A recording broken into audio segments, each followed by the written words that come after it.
You're listening to another Geek Pride podcast.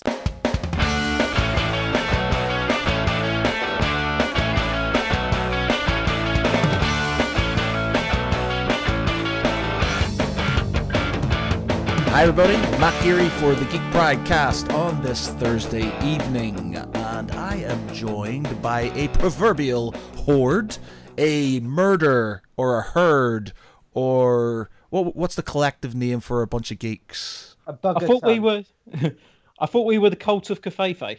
The cult of Covfefe. Yes, that's us. But anyway, from left to right, we have Jon Jo Cosgrove. Hello, good evening, everyone. The Sean Wallace. Good evening. Norn Aaron. David Foy. Heyo. And new guy to the podcast, Mark Canty. Heyo. What's up? All right, gentlemen. Hopefully that is now working now. We hopefully will have people actually listening to all of us. So somebody might want to check that shit on the Facebook just to make sure. It's working. It's definitely working. Okay. Brill. Woohoo! All right. God. So, a Geary dozen. Oh, look, cheers. Cheers, Luke. Anyway, as always, if you want to join in on the podcast, ask us questions, just banter away to us. We'll give you a shout out. By all means, type in on Facebook. We're also on YouTube and on the Twitch. So banter away with us. Give Sean abuse. Yeah, please give me abuse. By the way, Matt, it's not the Twitch, it's Twitch. Because if it's the Twitch, it sounds a bit awkward that way. Yeah, As but though- I like the Twitch. Sounds like a villain, the Twitch. Yeah, like he'd fight the tick or something.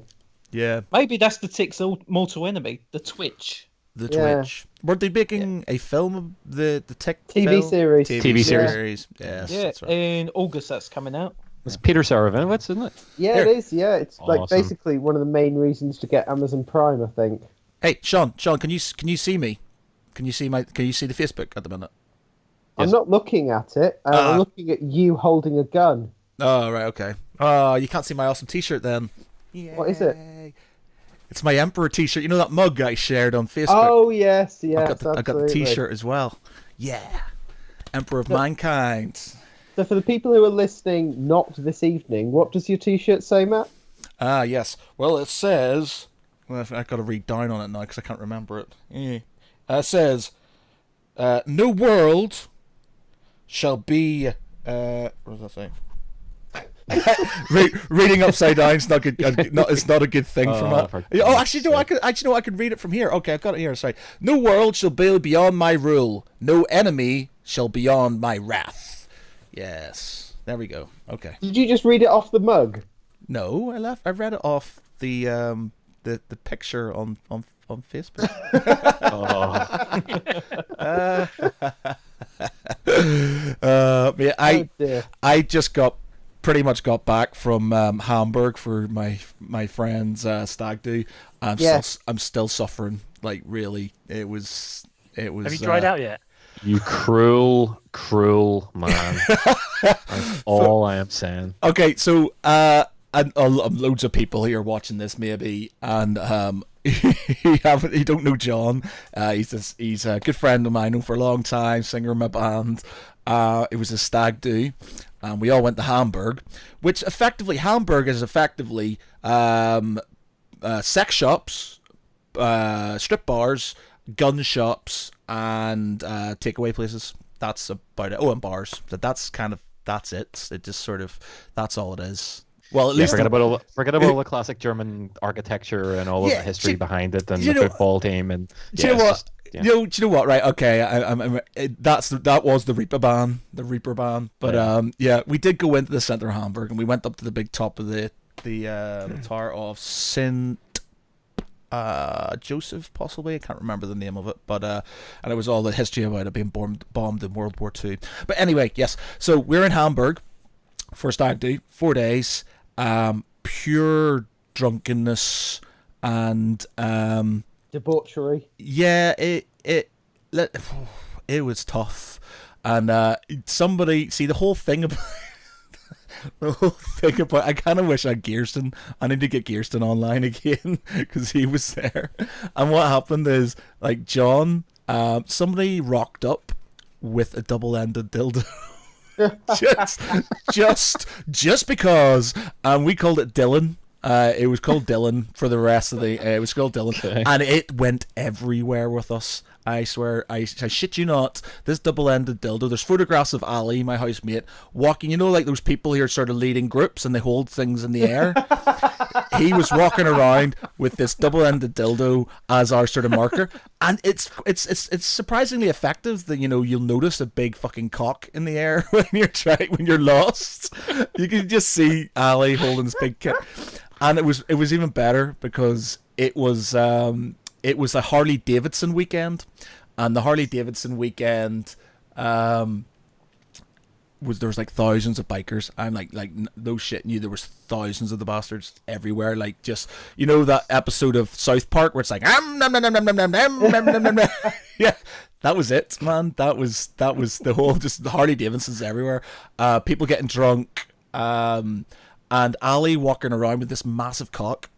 Just like, and people just, you could tell they were walking past and they'd have a look at this huge penis. It was hilarious, man, because we brought it everywhere. It was like we'd just be walking down the road and like Gearson would be sitting there and he'd see some lasses and he'd be like, "Way." And it was ridiculous, absolutely ridiculous, man. There's photographs of me with it in my hat, using it as a microphone. There's everyone what you made the stag dress up as. Yeah. So basically, right. So John had this idea, right? He was going to get away with this stag do like scot-free. Like, he was literally going like, we're going to go and do nothing to him. And then the first night we bought him like this hat with a dick on it. We thought, you're going to wear that. And he thought, oh, I've got to wear this silly hat for a night. Oh, I've got away with it. And he was just deep down, he was kind of going, I've got away with this. But no. Because Ali had bought him basically kids lederhosen. John's quite a small guy, so we got him some kids lederhosen. Yellow kids. He's Bruno, essentially. Yeah, Bruno. basically Bruno. So we basically like got him a little crop top and stuff, and we cut that. And we were going to basically just make him dress up in it, and he was like, I'm not doing it. I'm not going to dress up in anything, I'm not doing it. We literally had to abduct him. We, like, 4 of us grabbed him, dragged him into the elevator, dragged him upstairs, and then it took 8 of us. Now, John is 5 foot nothing, like, guy's small, but he's like a little spider monkey, and he's for a small guy, he's quite strong. It took 8 of us to actually get his clothes off and get the lederhosen on. Like, it was a struggle, man. There's a video of it, and I'm like, literally, I'm about 16 and a half, 17 stone. Dave McCall's probably about 18 stone and stuff. That we were like lying on him, and he was still sort of kind of, getting in, because he does Brazilian jiu-jitsu and stuff, and he was sitting there getting in this little ball. We're like, get him off, trying to get his thing. But yeah, we eventually got him into that lederhosen, and it was rather amusing. The final picture is amazing. He looks like, I just want to paint a quick picture, because obviously he's a 5 foot nothing guy, bless him. He looks like if you were like really down on your luck, quite poor, but you still wanted to book something for your children's party, and you decide to buy for a £5 a minion. Yeah. Like from Despicable Me. He looked like the guy who would turn up for £5 and pretend he was a minion for a children's birthday party. Thing is, he got away with a lot, because basically he didn't have to wear it for that long, because it started pissing with rain, and at that point it was quite cold. As soon as he took it off, it suddenly warmed up, so his little shit. So he didn't have to. But it was good that he did wear it for a bit, but we literally had to manhandle him into it. There was no sort of, okay, I'll just get along with it. So like Vidal, one of my other mates, towards the end, we basically got some gaffer tape, and we were going to gaffer tape Dylan to his hand. And at the end, Dave was annoying me so much, I just grabbed him, and then somebody else got the gaffer tape, and we started gaffer taping it to his hand, and he didn't put up a fight, because he was like, I'm done. Whereas John put up a fight. I was just like, there was a lot more exercise than I expected for a drunken weekend. But seriously, man, we've got like a group, and it's just everybody going, oh, I feel so bad, so wrecked, and stuff, so much booze. But yeah, was a good time. Good time. It seemed it. It did seem it. Yeah, you missed out, Dave. You missed out. I did miss out. Yeah. Yeah. I'm just curious. Tell me for being absolutely broke. What was the watermelon all about? Well, basically, I learned some German phrases before I went, and there's one which was "Meine Wassermelone ist kaputt," which is my watermelon is broken, and it's like I'm totally going to use that. And then I was walking down the road, and lo and behold, I saw a broken watermelon on the ground, and I used that phrase, and I was like, totally knew I was going to need that phrase. So there you go, photograph of me and a broken watermelon. So yeah, there you go. That was my weekend, and it was just a bit of a blur. Good fun. Never laughed so much in my entire life. Like there was a bit in it. Like there's a video. I can't put these things on Facebook and stuff. But like it's just like there's a video of me, and Russell and John, and we've got Dylan, and like John's trying to push it in Russell's face. And Russell obviously bigger than him, so he's just basically grabbing it and hitting him on the head with it. And like, quit hitting yourself, quit hitting yourself. And he's like, and I just lose my shit. Like I'm so drunk, I just like going and I just literally bowled over, pissing myself. I could not. It was just one of those times, man. Brilliant. Anyway, talking of things that are completely wrecked, what's going on with Venom and the Marvel Universe? Yes, there we go. Nice segue there. Nice segue. Yes, Oh, yes, God knows. Well, anyone who saw it about a week ago, they actually said that Venom and the Black and Silver, or Black Cat and Silver Sable, apparently they were going to be adjunct to the MCU. So Spider-Man would be, if he was in an MCU film, obviously he'd make reference to Iron Man and all them, but wouldn't mention Venom. And then it was going to be if he was in Venom, then he wouldn't mention Iron Man and that. So it was going to be sort of like a gateway between the two. But who the fuck knows what's happening now? Because they've changed the story about 4 times in the last week. They've probably changed it twice already since you heard about it as well. I've read a pretty strong theory about this that I hope is true. And that is that they're wanting to introduce the idea of symbiotes during the Infinity War storyline, and that they don't want to spoil that, and so that's why they've been kind of up and down all over the place about Venom being in Marvel Universe or not. I will be honest, I quite like the idea of Tom Hardy being Venom, and I think if it wasn't for that, I wouldn't really have a lot of interest in this film, because when they said, oh, this is going to be a spin-off standalone movie, I was kind of like, that's really bad, Sony. Did you not learn your lesson from The Amazing Spider-Man, how much you fucked that one up? Why can't you just learn and just think, the MCU is doing it perfectly well.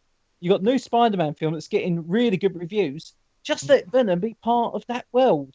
Why is that so difficult? Because the lawyers and the accountants get in the way. Yeah, it's all the money, man. Every time. All the money. Every time. All the money.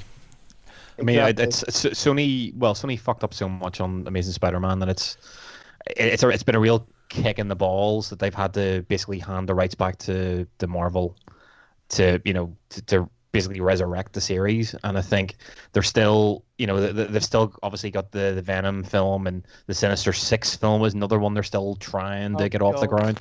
And I think it's just they want to have some sort of control over the franchise, even if it is just on the spin-off films. And I think on this, after the success of Deadpool and the R-rated superhero, they're thinking, right, what other, and Logan obviously, what other R-rated type superheroes can we pull out and make a hard-hitting R-rated film and try and at least recoup some of the money that they wasted on Amazing Spider-Man 1 and 2.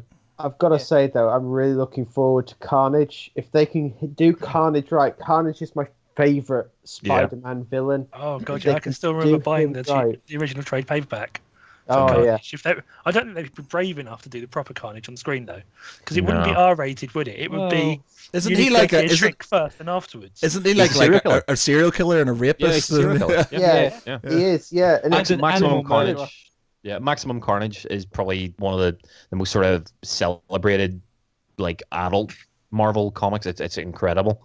And Carnage is just an absolute fucker. I mean, he is just the worst superhero you can. He butchers people left, right, and center. You'll never, I don't think he'll ever go down that road because they want to retain some sort of link to Spider-Man. And I think that, to be honest, they're talking about an R-rated version of Venom. It'll still be like a 15. They won't go the full.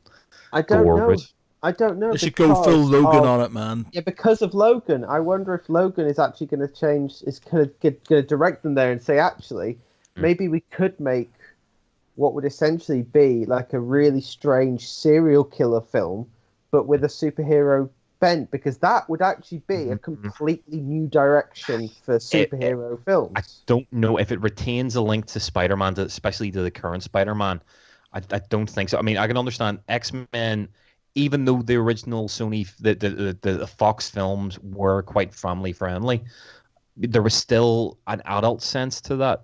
Wolverine has always been quite a, even in the original films, you never really saw any blood, but he was still stabbing people with his claws. Whereas Spider-Man still has that connotation of it's a kid-friendly film. And I don't know if they are going to have, even if it is a distant link between Venom and Spider-Man, I can't see them going the full R route. I could be wrong. I would love to see it. But, the counter I'd say to that is potentially we're going to see a really strong Punisher series. And that is tangentially linked to the Marvel universe as well. So we just need to see how that works. I think they could just do a Netflix series then, couldn't you, and just go full hog on it, and that would be pretty. I'd love that. I would love that. The Punisher's already proven that as a character, people are willing to accept that he is that brutal. With something, the prison scene, for example, when he's fighting his way through the prison corridor because they let her run out. Yeah. And I mean, that was kind of, at the time, that was like, okay, yeah, it's Netflix, but whoa. Because you've seen people get bounced off walls and ricocheted around and stuff by Daredevil, but actually seeing, putting people's thumbs out, putting thumbs in people's eyes and bits of chair leg and stuff like that. I think that's kind of, even before Logan, was the first time that you realised that maybe people were willing to accept some pretty gruesome stuff along the way there, because Deadpool still benefits from the humour, really, doesn't it? It's bizarre humour, but he doesn't really acknowledge it, does he? In the same way as the Punisher just says, well, this is what I do, deal with it. Comment here says from Luke, isn't Tom Hardy earmarked for Wolverine? No, What? no, I don't know. no, not anymore. They kind of tried teasing it. They tried saying a few years ago, if someone was going to replace Hugh Jackman, it was going to be Tom Hardy, because Tom Hardy is a little bit short. I think he's about 5'6", so he would have been closer to the original Wolverine height. And basically, I will say it outright, I think Tom Hardy is one of the best actors in Hollywood at the moment. He's able to just go to all these different roles, and he puts himself in it so well. So that's why I have the confidence that he will do Venom well. But he's in the new Dunkirk, isn't he? As an RAF. Yeah. Everyone's in the new Dunkirk. I can't wait. Cannot wait for that film. It looks amazing. Cannot wait. I think, do you know what? My favorite Tom Hardy movie is Warrior. that is good. Yeah, that's all right. Yeah, I like that one just because it's just the fight scenes in that are absolutely immense. It's just such a good sort of an MMA film, but it's not like those really cheesy American. I know it's an American film, but not those cheesy sort of like best of the best type ones. It's quite serious. Well, it's a good. It is, man. It is. It is. Come it's on, a bit it is. cheesy, but it's all right. Yeah.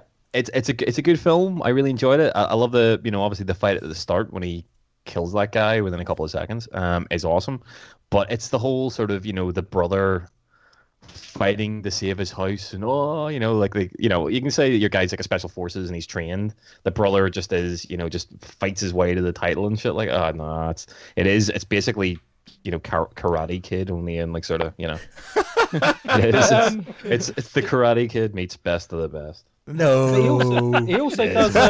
It is not. There's not a montage in it. Is there a montage in it? Yeah, there's a couple under training. There is a montage, isn't there? Oh Don't no! you give up, man! It's your house, man. Oh no! There is as well. There's a montage. Oh. But he's Crossbones is his Miyagi. one of the first films that I saw Tom Hardy in was the Bronson film, and I'll Yeah, tell you he's what, really that good film, in that. Shut it, film you was fucking C-bomb! Shut it! Can't drop the C-bomb just in case. But that was one of his. I think that is still my favourite film that he's been in because it was a very low budget film. It was very much just him, like basically putting himself in the mind of this disgusting person, probably one of the most dangerous people that's ever lived. And do you know what? I don't normally get it, but I actually had the chills watching him in that film because it just felt like this person was so real. And just even like the fight scenes, like when he's just like smashing people, like just like bones breaking everything. It just I mean, I can watch horror films, I won't even blink once, but that film did make me like almost turn away. I was just like, oh, that's a little bit extreme, that's a bit strong. It was awesome. The problem that I have with it, I think he's incredible in it. I mean, his transformation is just insane. You know, he ranks up alongside, you know, like Christian Bale and the Machinist in terms of like transforming themselves that they don't look like themselves. But the problem that I had was it's very close to Chopper. Oh yes, Chopper. All right, Keith. Looks like you sold yourself a mischief. Yeah, Eric Bana's performance in that is just obviously phenomenal. And I think there's aspects of what Tom Hardy was doing in Bronson that was very close to Chopper. So I that's what kind of, you know, has always had, you know, people have always, Bronson's incredible. To me his best film is Fury Road, and that's not just because the film itself is incredible. To me, it's everything that he does with that role that one makes you forget, you know, there was the worry of him taking over Mel Gibson and thinking, you know, I did not think of Mel Gibson when I watched that film. I thought, right, he is Max, but it's what he does with so little in that film. It's just the grunts and the looks and the motion that he doesn't need words. It's just perfection, and the part of that film, incredible. Do you know I can't believe you don't think this is my best role. Is that meant to be your Bane impression, Sean? It's an amazing Bane. I always love the bit at the start of the. Your punishment must be more severe. Yeah, that's a bit better. I can't do it. That's just putting my hands over my mouth doing that one. Yeah, it's basically what you do. It's only when Gotham is ashes. Yeah. They have my permission to die. I always open the darkness. Your body? Oh, it's your spirit? Or your body? No, that... Joe, what? I know a lot of people don't like The Dark Knight Rises, but he was the best part of that film. But it was a real shit way that they got rid of him in that movie. Really? Yep. It's a really shit movie. That was great. No, the movie's good. No, Sean. No. The movie's good, but it's just let's not get back into this. We buried this years ago, Matt. No. Too late. Actually, what? I'm trying to think. When I was sort of like years ago, when one of the other Geek Pride casts, when we used to have loads of people and stuff, and we were talking about Superman, Man of Steel when it came out, I'm pretty sure everybody was like telling me it was a shit film, and I was the only one defending it. Yeah, I like Man of Steel. Yeah, I like Man of Steel. Yeah, but it's like I'm pretty sure you didn't like it, Sean. I didn't like it that much. No, I thought it was a bit overwrought, and the character of oh God, what's the name of his dad? Kent. Kevin Costner.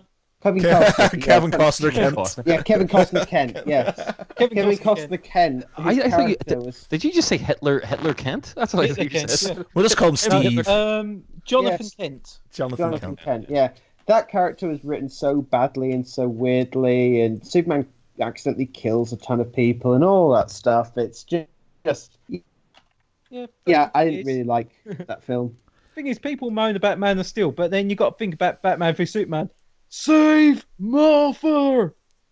It makes much more sense in the Ultimate version, in fairness. It does, It makes so much more sense in the Ultimate version, and the way they edited it down to a normal film is the problem there. It's entirely the fault of the editors who decided to cut what was a 3-hour film down to like a 2.5-hour film, and taking out basically everything that made the film make sense. Yeah. I do like the Ultimate But it was cut. meant to be two films. It was meant to be two films initially. When they filmed it, they decided they were going to film two two separate films back to back. The first film was going to be leading to Batman versus Superman, and then the second film was going to be the start of the Justice League and them forming to fight Doomsday, and it just that didn't. It didn't pan out because they decided it was going to cost too much money, so they condensed it into one film. It was just stupidity on the part of Warner. So weird, because Hollywood normally goes in the other direction, and right, we'll stretch this out into as many films as possible. It's bizarre to hear they made the opposite decision. Yeah. So we don't want to waste any more money, so we're just going to throw all this money away instead. It was the Avengers' fault. It's Warner Brothers and DC's. They're just so their desperation to try and compete with the Avengers, so they were trying to expedite the Justice League, and it was just a matter of, right, we've got these two, what is meant to be two films, fuck it, slam them together, stick it out, and then we'll have the Justice League next. And I saw it in the cinema and I enjoyed it. I thought it was a bit sort of bland. I didn't like the end of it at all. It's fucking the Citizen Kane of comic book films compared to Suicide Squad. But the thing about Man of Steel was I really, really enjoyed it, but it's always going to suffer compared to the Donner original. The Donner original is still one of the top 3, top 5 comic book films of all time, and it's never going to have that charm. And that's the thing about Superman. Superman should not be the emo woe-betide me fucking dark Superman. He should always be cheerful Christopher Reeve. It's a good film, but Jesus Christ, Henry Cavill needs to cheer up. Oh, I like Henry Cavill's Superman. He's just I think he's a good bland, Superman. and Brandon Routh was a better Superman. He was not. No, he wasn't. He was. I wouldn't go that far, but No. I would say that unfortunately we're never going to see anything quite with the same charm as the original Donner films, because it's impossible these days. Too many people stick too many oars into everything that happens in Hollywood these days, because they're all so paranoid about money, and then they wonder why everything comes out looking the same. I know, but it's just I like the fact that it's annoying that sort of the Deadpool movie had to be a lower budget film just to prove a concept that they can do R-rated films and get away with it and stuff. Because now everybody's going, holy shit, that works, we can do that now. So they're all jumping on the bandwagon, and it works. Yeah, and it's like Wonder Woman as well. It's like, oh, can't have a chick as a lead. Yeah, it's bad business, and that came out and blew everything. It's gonna blow everything out of the water. And now they've got to renegotiate all these contracts with all these people, including the leading lady and the director, to get the second one made. And they've got no leverage anymore apart from, we want more money because look at what we made you. Because they had so little faith. Well, Patty Jenkins has apparently in the last hour signed up for Wonder Woman 2, so that is very, very hopeful. I will say I actually did enjoy Wonder Woman quite a lot, and apart from the big fight at the end, which I think was a little bit generic, I loved that movie. I love the fact that the last from Princess Bride is in it as well. I didn't realize that was her. I was like, holy shit, that's Princess Buttercup. It's Claire. Did it's you Claire not hear Underwood. about that? It's Claire Underwood, man. Yeah. I was like, holy shit. Bad bitch. Yeah. It's like, wow. Brilliant. Princess Bride. Love that film. And she grew up to be a badass. Yeah, she really did. On a random note, something I just watched before I came in here. Obviously, Black Mirror. I hadn't seen the one. What's the one? The computer game one. God, yeah. I know what you're on about. The one with Kurt Russell's son. Playtest. Is that Kurt Russell's son? Yeah. That's Kurt Russell's son, yeah. Ah, right, yeah. Well, yeah, playtest, that's it. I just watched it, and I actually came out, my heart kind of going, because I was getting really nervous for him and stuff, and the whole thing was just so, that was a good one. It was like, it wasn't scary. There had horror elements, obviously, but it was just hard to watch sometimes and stuff, and the way it was like, he's out of it now. No, he's not. He's still in it, and he's out of it again, and it was just, man, fucking hell, my heart was at the end was just going. But yeah, that was good. Charlie Brooker makes some good TV. Have you seen the one where the guy gets blackmailed yet? No, I've seen Shut most Up and Dance. Yeah, Up and Dance. Yeah. I love that one. I've seen most of them. I quite like the one where Tom Hardy's ex-girlfriend who played Agent Carter, can't remember her name. Well. Yeah, that's it. She her obviously lost her boyfriend, and then and then she uploads his Facebook and everything into this sort of like boil in the bag sort of robot thing that turns into him and stuff. And that was a good one. That was really Be good. Right Back. That's what it's called, isn't it? That's it. We Right Back. Yeah, with Donald Gleason. Yes, that's it. Yeah. Or General Hux. General Hux. Yes. So many of those episodes are absolutely amazing. I mean, have you seen San Junipero yet? I love that episode. Yeah. Oh, I think that's probably my favourite one of that series because it's just so well done, but it has such like a sweet ending in a weird, twisted Black Mirror kind of way. I love the Christmas special. The Christmas special is great. Yeah. So, but again, it's that sort of Brooker can't write anything without a really fucked up ending, which I love. Everything has to have a completely fucked up, downbeat, harsh as fuck ending, and it's it just reminds me like there's discussion I had on like Twitter the other day, which was like what are your favorite downbeat ending films? Ooh, interesting. Can you think of any? The Road is an awesome film, but it is the most depressing film I've ever seen in my life. I will never watch that film again. We did a thing, top 5 films that were you'll never watch again, and The Road is definitely up there. Really good film. I haven't read the book, but I believe the book's worse in a good way. The book's worse. Yeah, and I came out of that. Where you come out of a good film, and you've got that sort of like, that was a really good film, you're a bit buzzing, you're like, got the joy. I came out of that film feeling slightly tainted and just not being able to talk to people. We all sort of kind of left quiet and didn't want to say very much afterwards. It's a pretty obvious one, but Stephen King's The Mist. That's exactly. I was just about to say that. Fuck the Darabont. Honestly, Frank Darabont. For the fact that that he stuck that ending in himself. Exactly. Than Stephen King's original book. It's just the most. Everything about it, the pacing, the shot of Thomas Jane, and the fact that they cut out his screams and just have the music, the really just it's heartbreaking, absolutely heartbreaking. I'm just going to mention one film that really affected me. You probably never heard of it. Have you ever heard of a film called The Scouting Book for Boys?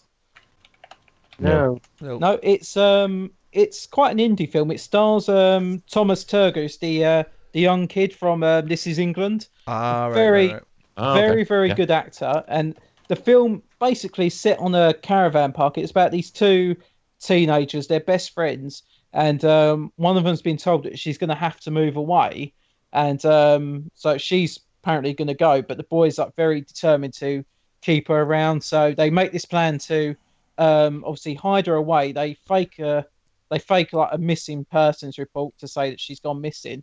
And all these revelations come out, such as like she's pregnant from a guy that's 20 years older.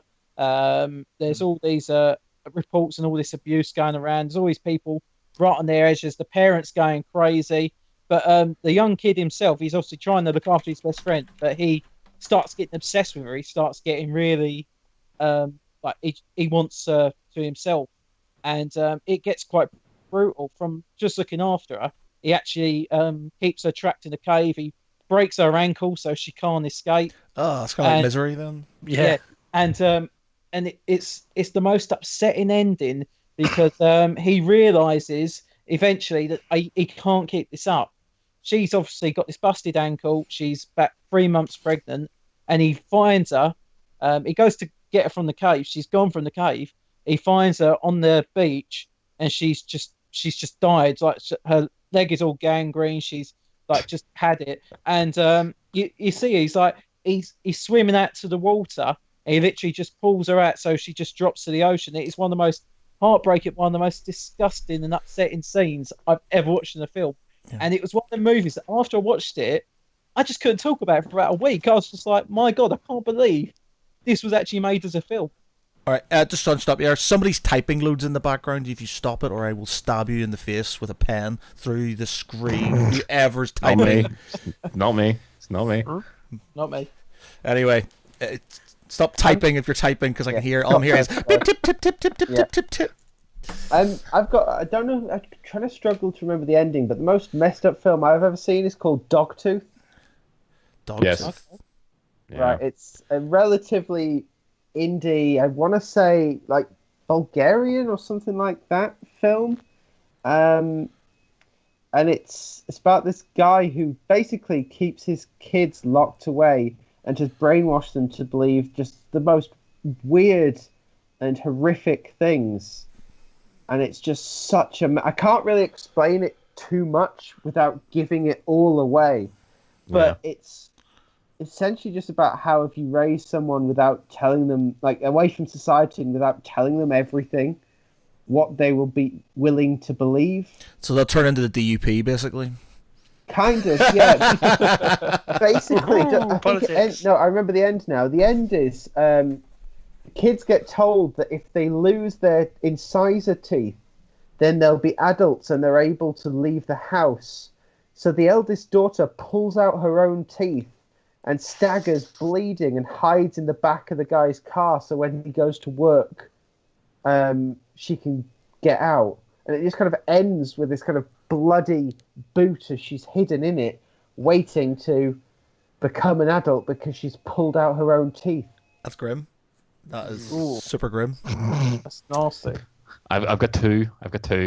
One I remember I wrote about in that article that you put together, but Martyrs. Yeah. Oh, yeah. Has anyone seen Martyrs? Nope. No, right. It's a French horror film from maybe about 9 or 10 years ago. It's one of the harshest films. It's one of the French sort of the real sort of burst of aggressive, harsh French horror films like Irreversible and High Tension and the other one Inside, the one about the baby and stuff. But yeah, Martyrs is just the horrible ending.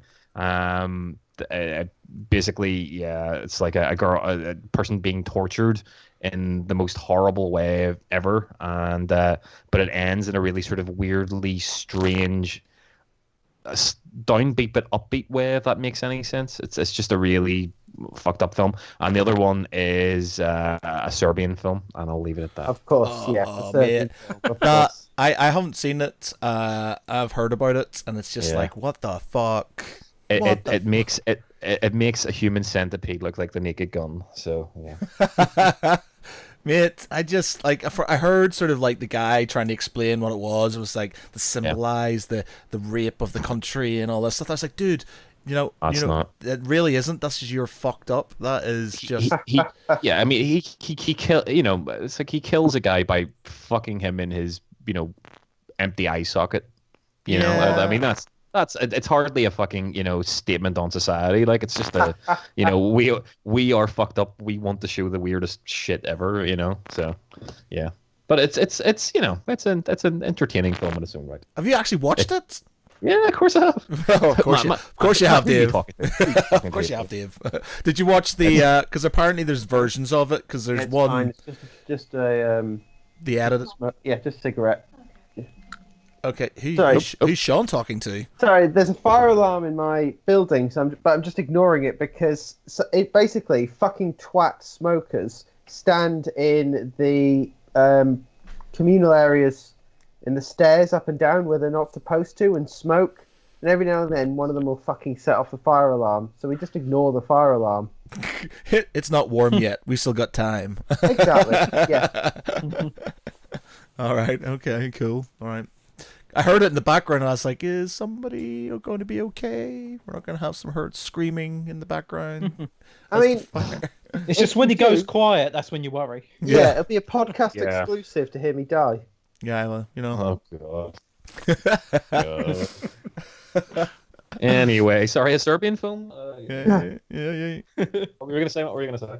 There's meant to be two versions of it. There's one which is like there's the edited version where they've cut out, and then there's the like all in, the bit with the baby and stuff like that. Yeah. And it's the BBFC. It's the BBFC sort of, because to be honest, initially, if that film had come out in the 70s and 80s, then it would have been banned outright. You wouldn't get it anywhere in the UK. But the BBFC's relaxed a lot of its rules now, so it's very very rare that there will be any sort of cuts. That the BBFC will make any cuts to films now, unless it has. I think drugs is still one thing that they really crack down on. I mean, there still is so many seconds taken out of Pulp Fiction. Really? Can you imagine? Really? Yeah. Well, the bit obviously, where Vincent's shooting up heroin. Yeah. There's the whole bit of the preparation and the spoon and so on. There's like a couple of seconds of cuts from that, and it always has been. So drugs is something that they still do act on, but horror, it's very very rare that they make any cuts, and a lot of the films that would have been classed as video nasties and banned back in the 80s, or sorry, the 70s, 80s and 90s are fully on. You can get them fully uncut now, but Serbian film is one of the only films that does have a lot of cuts because of the I don't want to say pedophilia, but the whole sort of the stuff that happens in it, should I say? Yeah. And there's it's more because a lot of it is. It's not consensual. Yeah.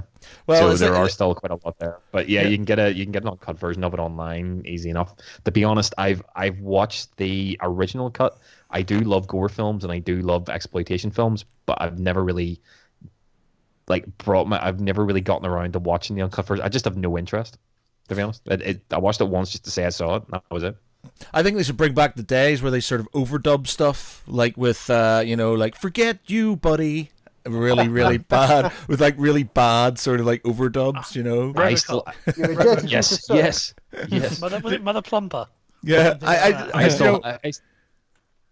still have a copy of Aliens that I recorded on video that I recorded when I was 10 off ITV one Christmas, and it's it's really badly dubbed where I say we nuke the whole psych from Moria, or we gas the whole motherfucking nest and stuff, and it's all like we gas the whole motherfudging nest and all that.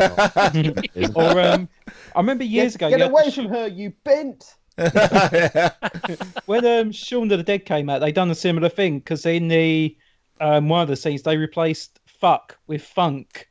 So it was like, what the funk are you doing? It's 4 in the funky morning, and it's just so funny because it looks so badly dubbed, but it was hilarious. The best one ever, and it wasn't actually one that was done on UK TV, but it was an American edition. But I always remember seeing it in the DVD. It's there was a TV edited version of Scarface in America, and the bit at the start where he's in the prison, or he's in the jail, and they're interviewing him, and he's like, how did you get that scar? Eating pussy. And it's they've dubbed it over, so it's like, how did you get that scar? Eating pineapple? Wow. Well, man, I'm not gonna say pineapple can be pretty spiky. Pineapple can be dangerous. It's amazing. Oh, yeah. Amazing. I don't, bro. Do you know what? I have quite fond memories of watching films like RoboCop and stuff like that when I was growing up. With like forget me, and it's just like, wow, okay, right. Die Hard was another one, and Lethal Weapon. Yeah. I always remember those. Oh yeah. Some superly bad dubs, man. Yeah. So, we're at time. Shall we go to a couple of recommendations then before we sign off? Yeah, go on then. What do we got? Anybody got anything to recommend? Oh, I've got one. The Watchmen TV series. Have you heard about this being announced? Yeah. All right. Right. I will say I actually really enjoyed the film. I thought I did. Yeah. Yeah. I think a lot of people give it a lot of flack, but I think it's quite You just good. liked it for the big floppy blue cock, didn't you? That's what it was. Yeah, that was about half of it. But no, what I'm thinking is, because obviously HBO, I think they're quite good with what they adapt. I think it could be good, but I'm just thinking, will they be closer to the source material? So will they actually take the costumes from the original comic book? Will they probably take the original ending from the comic book and adapt that into the show? And also, how, because the book's only like 12 comics, how much can you do with a TV show based on such limited material?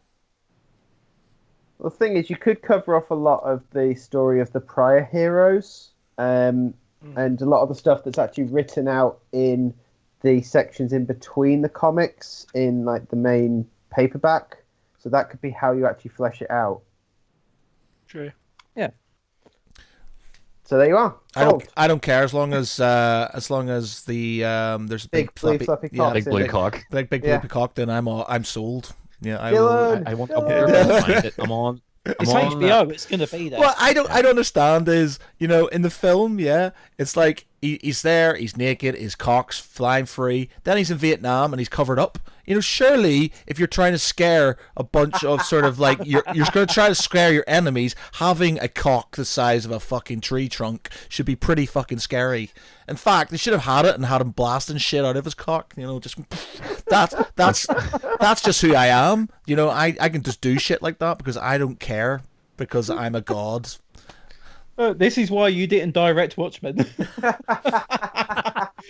Just Jesus, 3 can you hours imagine? of 3 hours of just shooting lasers out of a big blue cock. And he's got to have his hands on his sides like this, like in a Superman sort of pose, but he's sort of blasting them from his cock. Now, every now and then he just throws it up by using it like a lightsaber and just kind of clearing out vast space. Guys, I'm actually trying to. One second, I'm going to put a link on the chat. Right, this is me. What I've been obsessed with going on YouTube and finding there's a lot of sort of weird big blue penises. There's like, I found this clip the other day. It was like someone has gone and has found someone has edited old Jean-Claude Van Damme films with the graphics of Street Fighter and Mortal Kombat. No way. Right? They're amazing. But going through that, funnily enough, as you mentioned, Dr. Manhattan's penis, someone has actually made a video game where essentially it's like an 8-bit animated Dr. Manhattan running around killing people with a lightsaber-shaped penis. No way! I'm going to link it on now. If I can get it to work, I'm going to link it on now. Oh, amazing. Just as you mentioned that. He fights the Jolly Green Giant in it. And the Jolly Green Giant has a big green penis. So, It makes sense. Oh, God. That's internally consistent. Yeah, exactly. Right, here we go. All right. Well, he links it. If we can get it linked. Anyway, while I'm posting this. Well, So Mark, any recommendations? I don't know if it's been covered before, but anyone seen all the trailers for the Orville? The what now? What? The Orville. It's Seth MacFarlane. Oh, yeah, yes, of course. His Star Trek ripoff. It's kind of a homage, I think, more than anything else. Like, considering that half the initial directors for the first season are Star Wars alums, apart from Jon Favreau, who's doing the actual premiere. They've got Robert Duncan McNeil, they've got Jonathan Frakes on board, various other people that have done writing and stuff. And I must admit, I'm looking forward to it an awful lot more than Discovery at the moment, because it's kind of it's hitting that sweet spot that Galaxy Quest hit. Right. But it's kind of, it's a bit more, how should we put this? There's a little bit more depth to it. It feels like it's running slightly more than one joke, which is Galaxy Quest's whole big thing. It seems to has a good cast. There's some good excuses for marital strife and stuff in the middle. I don't know if any of you, if you haven't watched it yet, basically you have a guy who always wanted to be a captain of a starship, and finally he gets his chance because they've run out of other people that they'd rather give a starship to. Oh yes, we have. And so they put him in starships. charge. Yeah, we've got 3,000 starships, and quite frankly, you're what's left. So they put him in charge, and they give him as a first officer. Can you guess? His ex-wife. Right, okay, we got this thing Dave's put online. It's about a minute and a half, and I'll press play. People who are listening to this and watching it live will be able to hear it. Obviously, you guys won't. But it's called Liquid Generation. Dr. Manhattan's penis inspires video game. It's by Hung. Okay, Liquid Generation. Liquid Generation. Let's give this a whirl. So I'm guessing then this is your recommendation then, David? Leaked game footage. Yeah. So, oh, wow. No way!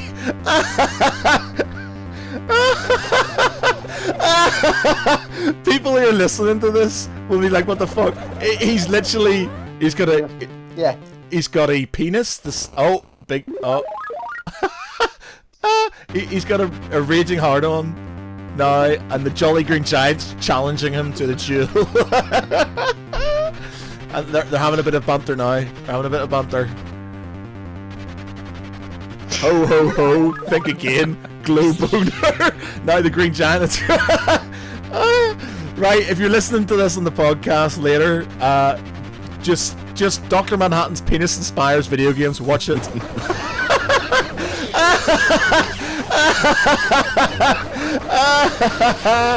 Oh mate! Oh god, this is scary.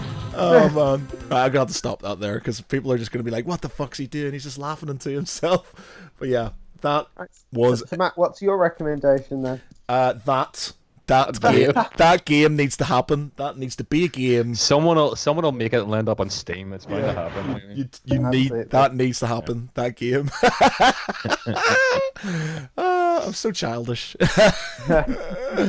Oh man, brilliant. Right, anybody? Any other recommendations then before we? Sean, you have one? Yeah, I've got a quick one. It's an anime that's just kind of hit, I guess, the mainstream. And I only kind of became aware of it in the last kind of few weeks. It's called My Hero Academia. It's quite a kind of a relatively standard sort of Shonen Jump anime, but it's quite an interesting take on it. Basically, it's in a world where everyone has a superpower. There's about the one person who basically doesn't have a superpower, and he makes friends with the greatest hero of all time. And it follows him as he tries to become a hero without any powers, and it's really interesting. It's a really well done anime, so I recommend it. My Hero Academia. Cool. Give that a whirl. Give that a whirl. So anybody else want to talk about anything before we go? Because it's not actually an hour we've been on here because we were. I was going to say, yeah. We've faffing around at the start with Matt, messed things up again. So is anybody else anything else they want to talk about? Yeah. I was going to recommend. I don't know if I maybe mentioned it. Obviously, coming from my speciality of shit horror films. I don't know if I've recommended before, but there's a film that came out quite recently, maybe a couple of months ago. It's finally released on Blu-ray, DVD, and I think it's on Netflix maybe now. It's called The Void. Rings a bell. It's essentially two guys who were. It's a new horror film that's just come out recently. It was. Oh, have you guys rung off? No, we've got Sean. Of course, Sean has left. Of course, when Sean's on a podcast, he's just basically the fire finally got to him. Yeah, pretty much. Yeah, that could be it. We're sitting there laughing at him, and he's slowly burning to death as we speak. You bastards. Yeah, it's essentially it's a sort of recent horror film that's come out. It's very, very much influenced by sort of classic 80s, sort of Carpenter or Lucio Fulci style horror movies, but supernatural, aspects and plenty of gore. It's two guys who are known in Hollywood as, special effects gore artists who have just decided to get together and make their own sort of independent feature. Pretty cheap, but really, really well done.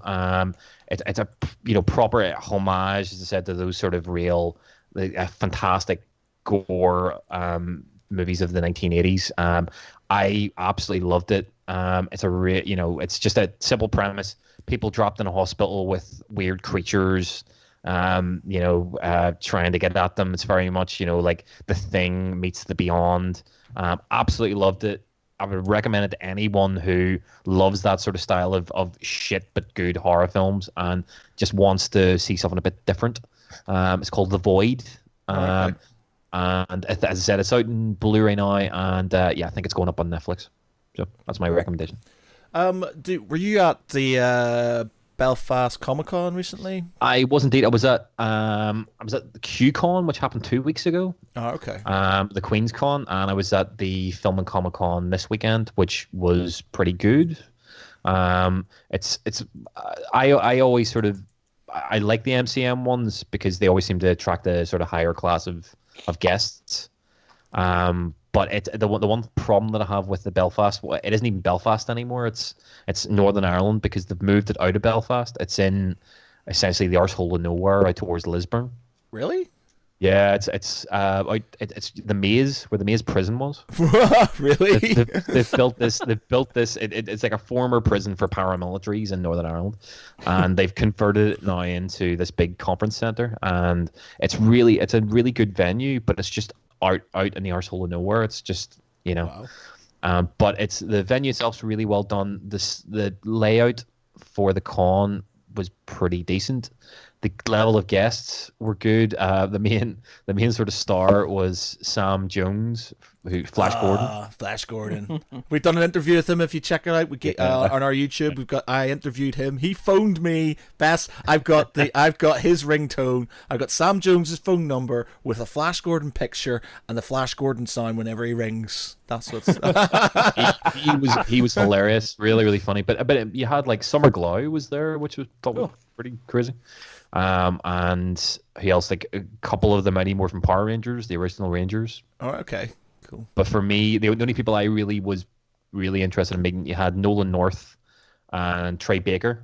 Oh, okay, there. right. Sorry, Troy Baker. So you had obviously Nolan North, Nathan Drake, and Troy Baker, Joel from The Last of Us. So that was very, very good. Who else was there? And then just a really well. It's good to see that there is a decently put together con in Northern Ireland now. I'm actually going down hopefully to the Dublin one this weekend. Right. Okay. Did you get the email? Did you get the email I sent you? Yes, by the way? I did. But yeah, it's pretty good. And then we're off to the London Film and Comic Con at the end of the month. So hammering them, man. I haven't been to that many this year. I used to go to loads, and I just haven't got time to go. Come down to London, one man. Come down to London. In October, is it? No, it's at the end of July. End of July. Oh right. No, because that's at the same time as the Manchester one, I think. The LFCC and MCM Manchester coincide sort of kind of roughly around the same time. Plus it's at the same time as San Diego Comic-Con, and I'm getting all the updates and my press, all the stuff for the press, because I was there last year and I'm getting all the press stuff through, and it's like, do you interview such and such a person, or do you want to do this? And I'm not going. So I'm very upset right now. I've got a Facebook group for all the San Diego Comic-Con parties and stuff, and that's going mad at the minute. And I'm like, you fuckers, you bastards. So you're having a San Diego Comic-Con hangover then? Yeah, it's just a withdrawal symptoms, my man. You literally go to that Comic-Con and you're like, I don't want to go to any other Comic-Con ever again. I was warned this, and I was like, yeah, I'll be alright. But no, seriously, just amazing, absolutely amazing. Cannot sort of just. It's huge, massive, just the whole thing, the whole experience. I've talked about this, I've pontificated about this, I have extolled its virtues many, many, many times, but you have to go. If you've never had the chance to go, just do it. It's amazing, absolutely amazing. Can I do an anti-recommendation? Oh, go on then. I wasted about 2.5 hours of my life on Sunday evening on my Limitless card watching the latest Transformers film. Can I just say... Wait for it on TV. All it cost me was 2.5 hours and the petrol to get there. My other half, who's totally not a geek, said that could have been like an hour and a half shorter and not even lost anything apart from lots of explosions. And there was 3 scripts all trying to argue with each other at the same time. And even the guys on the screen didn't seem to know which version they were reading from half the time. Sounds like it sounds like a review, Mark. Sounds like a review. It has a 3-headed robot dragon and still manages to be boring. How do you do that?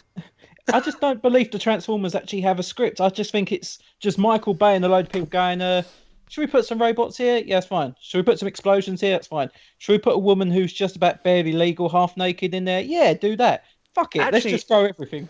No, sorry, I just half-naked woman this time. I just got a. I don't know if we will see that. We will see it from my thing. Oh, that's a bit. I got a message from Sean. It says, "Sorry, Matt, internet died." So Sean's okay. He's not being consumed by the flames. It's just standard Sean Wallace, the internet dying. I'm glad he's okay though. Yeah, we're glad you're okay, Sean. We're glad you're not dead. He's alive. But yeah, I just think with the Transformers film, first one was brilliant, and then they just went, "Hey, we can just blow shit up." But and was have big it, robots. I thought it was all right. But was it? I quite liked it. And it was for something for basically you didn't have a live action Transformers film, and the last Transformers film was the cartoon. It was good it wasn't good in a good film way. It was good because it was Transformers, and then they just played in that whole let's just keep on milking this cow, and it just got shit really quickly. The last one I saw. What's the one where he just sort of decides to blast? Is that the last one where he blasts off into space at the end? Yeah, because that's how it joins into the new one. Yeah. It's him floating through space magically, covered in ice, and he finds Cybertron. Right, okay. Has the new one got Unicron in it? It kind of hints at Unicron, but I think somehow they've decided to hang on to what Unicron is for the next one, which won't be Michael Bay. Right, okay. But what I find about Transformers is, since the first film, they've just gotten worse and worse and worse. But they get some really good actors in it. I mean, they add Sir Anthony Hopkins in this one. Oh, he's the only one who makes it watchable. He's totally hamming it up all the way through. He's the only one who seems to be actually have a clue what's going on, and he's taking the piss out of it all the way through. Yeah, but then Anthony Hopkins has a habit of being in some amazing films and then being in some shit ones. He has sort of like I don't think he cares really. He just if he likes the idea of doing something random, either that or he just likes lots of money. He likes the money. That's what it is. I can imagine he just sits in his home and it's like, so Anthony, we got this film for you. I'm not interested. Here's £5 million. When do I start? Yeah, pretty much. I think he just likes to have these stories for people to pop up in the middle of interviews. So it's not, this was awesome, that was awesome. It's like, why did you do that? Oh, it just seemed like a good idea at the time. And, this stupid thing happens. And that idiot American that was directing it did stupid things as well. And they paid me loads of money. So I mean, in the first three films, you had John Turturro, who I think is a brilliant actor. And they basically made him look like a fucking idiot for them films. Then number 4, you had Stanley Tucci, who I absolutely think is a great, great comedy actor. He's very dramatic as well. And he just looked like an absolute fool. What they do is they're taking all these actors who are very well acclaimed and they make them look like idiots. Yeah, I agree completely. It's just the money thing, isn't it, really? It is just, here's a shit ton of money and you go, all right, whatevs, I don't care. Yeah. I think, with people like Anthony Hopkins and stuff, he's just like, I can be in whatever movie I want and people are just going to pay me and stuff. And it's just like, I've got a bit downtime. I've got to put an extension on my house. I'll just do this film, Actually, you say that about Stanley Tucci. I just remembered, because obviously he's in the last night. He plays Merlin in this, yeah? And it's actually quite funny because he plays Merlin as this old drunkard waster who's desperate just this once, having been calling himself a magician forever, to find a way to pull it off, because he realizes that suddenly everything rides on him. And you have him wandering up. It was one last swig before he goes up to ask the 30-foot-tall robot to save his country. And he goes back for another swig. And he's like, I know I'm a bit crap, and I know that no one takes me seriously, but just this once, please? All right, here's the fate of the universe in a staff. Just hold on to this and go for it. Seriously, go for it. Okay. So they are basically new Transformers film, as shit as it all has everybody's been saying it was. Basically, but it's always going to make money because it has that sort of connotation behind it. It's I think it's the same as if you look at other like the Resident Evil films, they're so bad, they get progressively worse and worse and worse, or the series has got progressively worse, but they still make money. And they're rebooting it as well. It's like the Fast and Furious ones as well. There's like there's like about a bazillion of them. What was the other one? I What was find the other Fast and one? Furious one's fun because they just totally stopped giving a shit anymore. Yeah, they just go. It's the basic. I'm waiting for I'm waiting for them to jump the shark totally and go like Fast and Furious in space. You know, it is going to get to that stage. You know, Jason versus Fast and Furious. yeah, it's going to be Transformers versus Fast and Furious in space. It's just going to happen. Honestly, Do you know what? In the- Shit in as the that hood. be? As Fast shit and as that be, Furious. I would Motion watch that. poster. So I think someone did a mock-up motion poster for Fast and the Furious 20. We're still going, and it had Vin Diesel with a walking frame coming off the back of a pickup truck and being lowered down, so he'd go across and then just like grinning and winking at the screen and going off screen. Sure, they're talking about there was actual talk about trying to bring Paul what's his face? Paul character Daniels. back. Paul Daniels. Paul Daniels, yeah. Daniels. Like it, not a lot. But yeah, we're waiting for Debbie McGee to come in. No, but they were talking about bringing Paul Walker back. It's like, he's fucking dead. Are they going to bring his character? They've already killed him off. I think that might have been the money people more than anything else. Because we got away with it for like the last 15, 20 minutes of the film and a little bit of it. What we can pull it off, right? We've got a comment from Chris Mould who says, "I've always enjoyed the Resi films. Fast and Furious has gone downhill since Fast 2 Furious. I have only seen like 2 Fast and Furious films, and that was like number 7.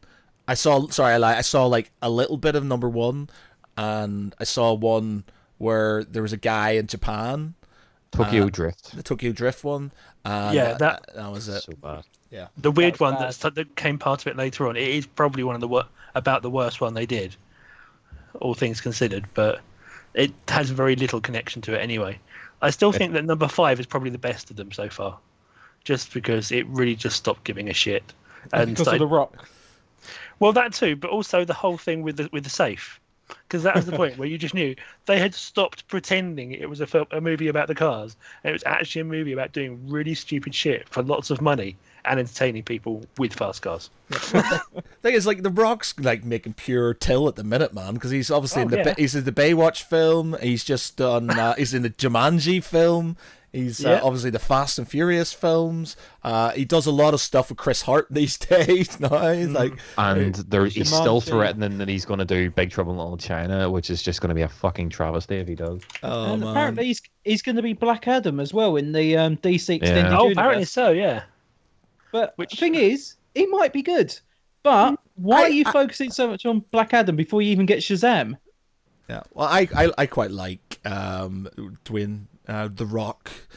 I think he's quite good in a sort of harmless sort of way. I find him quite amusing, and I actually don't mind him in films and stuff. Like that film, what is it? The CIA, is it? I think, or him and Spy.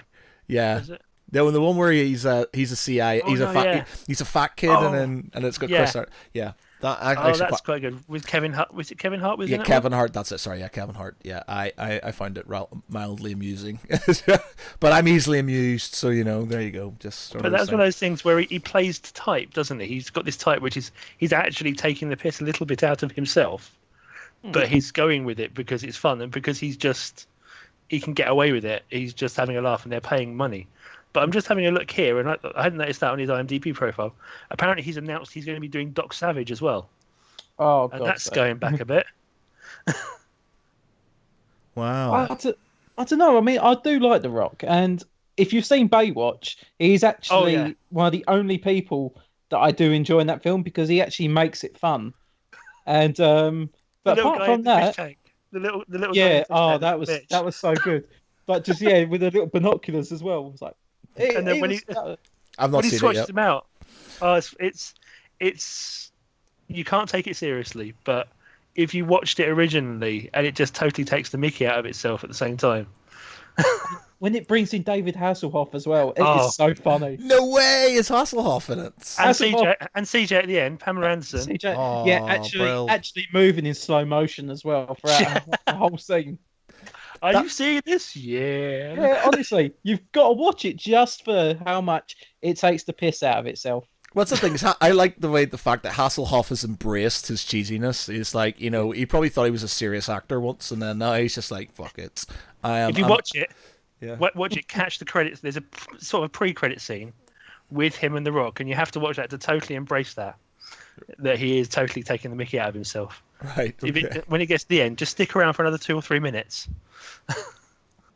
Do you think, just on a random note and before we go, do you think sort of post-credit things are now becoming more of a thing? Should they have them, or should they... Well, I think, yeah, because most people I know will now sit for a whole film and its credits just to see if anything does come up. And not all the time, but there is sometimes now, if you don't watch a post-credit scene, you might not understand what's going to be coming in the next film. Well, I like them and stuff. Like, I always check my phone to see if there's a post-credit scene and stuff. You know, there's nothing more annoying than sitting through credits and then there being nothing, especially when it got, you know, a girlfriend Wonder like Woman. mine. Yeah, well, I checked that shit before I did, and I was like, I'm gonna make sure, you know, because I was like, there's no way my missus is gonna sit here through this and then I go through the credits and there's nothing be there. And she's like, why the hell are we sitting here? I'm like, because there might be a post-credit scene. At least you get that. My girlfriend won't even watch a superhero movie. She thinks they are utter shit. And she, when we watched Rogue One, throughout the whole film, every 10 or 15 minutes, she kept saying to me how bad it was, how much she didn't like it. And at the end of the movie, she actually gave me a whole opinion of the film for about a good 10 minutes. Everyone's walking past thinking, my God, what is wrong with her? And it's just like, she just hated it. She'd tell me every little thing that she didn't like. Everything she said was wrong. Why it didn't work. Why it didn't feel like Star Wars to her. And then she finished the conversation by saying, you better not take me to the film next year. I went, don't worry, I ain't fucking taking you today. Jon Jo, I'm afraid me and your missus never meet because literally, like, that's my favorite film, my favorite Star Wars film. Started. And if she hated it, we are juxtaposed. We are literally the antithesis of each other. We are completely like black and white, hot and cold. Yeah, Get messy there. Cannot sort of emphasize how much I loved that film. And, I mean, I enjoyed Rogue One. I will be honest. I quite liked it. It was better than I thought it was going to be. But for me, I know a lot of people prefer Rogue One over Force Awakens, but I still like Force Awakens more. No, I loved Force Awakens. Don't get me wrong, but it was just a rehash of New Hope, really, wasn't it? It was just. At least Rogue One was its own film. It was sort of an old school war film, and that's what I liked about it. It was like, it felt like an old school war film, and I liked that sort of like thing. It just felt more complete to me as a film. It felt like it was put together better. Yeah, exactly. It wasn't really sort of looking back. I mean, I managed to get my other half to watch that, but only by one way. And that was because it was my birthday, and therefore she had no choice but to give me the choice what we were going to go and watch at the cinema. Because we were away in Cardiff for the weekend with my best mate and his other half as well. And it was my second time of seeing it. It was his other half's third, and it was his fifth, because he'd had to go and see it with his brother. He'd been and see it with Helen, his other half. He'd been and see it with his kids. And then he'd just been and seen it himself for the fun of it, because it was cheapy. And then we went and saw it with us. Yeah. I mean, my other half's pretty straightforward about things. If it's Star Wars or it's Star Trek, she's just not interested. She usually won't go and see it. And I'm like, I can live with that because, you know, it's your choice. But it was just, oh, okay, I suppose I will. It wasn't that bad. I'm still not watching the other one, though. Brilliant. Okay, we should probably end it there then. Unless anybody's got anything urgent they want to discuss before we leave, I will sign us off. Oh, no? just one very, very quick one. There's the new Saw film coming out, and they've recently renamed it Jigsaw. And I liked the Saw films when they first started, and they just progressively got a little bit more unbelievable, a little bit more tacky. And now they're bringing out a whole new Saw film, which is still connected to the original series. And I don't know how to feel about this film yet. Interesting. I'm sure Dave will have some opinions on that at some point in time. If he's still around. Oh, he is. Oh, I'm here. I'm here. I thought you buggered off. We'll leave it for another day. Yeah, because I'm pretty sure you could go on about that for a while. We'll talk about that in our next one. Yeah. Okay, we need a hashtag for this one. What's our hashtag going to be? Sean survives, or Sean survives. Sean lives. Sean's alive. Sean lives. Sean lives. Sean returns. Sean lives. Okay. So thanks everybody for watching. If you're listening online, then obviously thank you for listening. by all means, please subscribe. Please check us out on the different social media things we have. Give us a like, give us a share. Please sort of download it on iTunes and Google Play, and it's on the website. Everything, all the places. We are everywhere now. We're everywhere, and I will sign off for now. So I have been Matt Geary. He has been Jon Jo Cosgrave. Thank you. He has been David Foy. See you later. And he has been Mark Kenty. Nice seeing you all. See you later, everybody. Thank you very much.